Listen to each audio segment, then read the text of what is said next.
For today's vlog, samahan nyo naman ako ulit piliin at tingnan kung gaano kaganda ang Pilipinas. Bakit nga ba ang iba ay nag-aalangang piliin ang Pilipinas dahil lang sa pagtaas ng gas, pagkain, bigas at iba pa?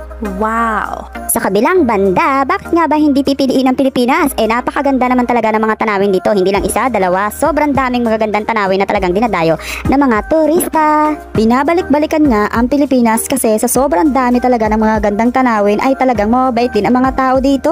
Agree ba kayo? O tara, samahan nyo ako sa isa sa pinakamaganda sa Pilipinas. Dito yan matatagpuan sa Nueva Ecija. Dadalhin ko kayo at iikutin natin kung gaano kaganda ang isa sa pinagmamalaki ng Nueva Ecija. Umiyahe pa nga kami to Caloocan to Nueva Ecija.